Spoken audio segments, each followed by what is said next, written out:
Well, importers and exporters plead with governments to maintain port charges despite increase in international freight charges, as we did discuss earlier on. Already we're seeing the cost of renting containers increase from $3,000 to $13,000. High freight charges are becoming a nightmare for traders and importers who say the cost of renting or shipping a container from Asia and Europe has skyrocketed within these lines. Meanwhile, our Tema correspondent Kwame Yanka has been at the harbour and joins us on phone for some updates. So good afternoon, Kwame. From your checks, are we going to witness any increment in charges or the levies, or it will stay somewhat where it is now?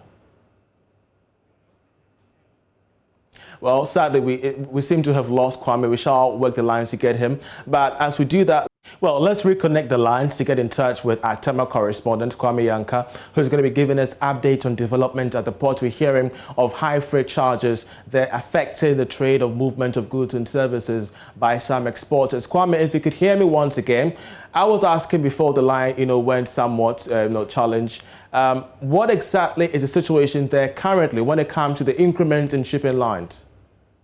Okay, so Charles, let me say that the implementation of the additional charges is not across board. Meaning, if you use, for instance, shipping line A or B, your choice will determine how much you will pay. Let me start this example where an agent who paid 3,000 cedis to clear some goods towards the end of the year, and that's 2020, has to pay about 5,000 cedis few weeks into 2021. Now, another agent also paid about 4,000 cedis last year to clear a reefer container. Now he is paying 5,500 for the same container he cleared last year, in 2021. So some agents are not happy with this situation, and they have come together and they've even petitioned Ghana Shippers Authority to intervene, as it were, to ensure that these charges do not affect traders badly.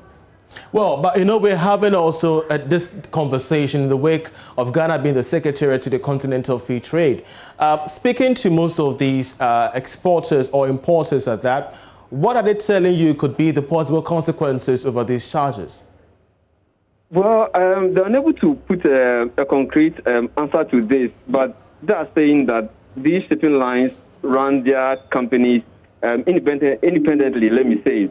So what goes into these charges, what is factored in and all that, will be difficult to tell. But obviously, nobody goes into any business to make a loss. So as it were, they would make sure that once they are paying more to have their goods cleared at the port, that will be factored into the cost, and that will be passed down to the consumers at the end of the day.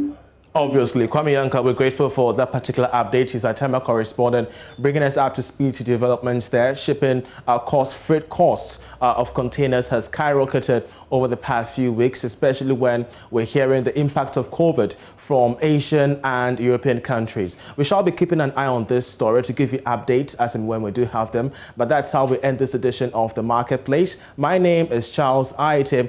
Enjoy the rest of our programs.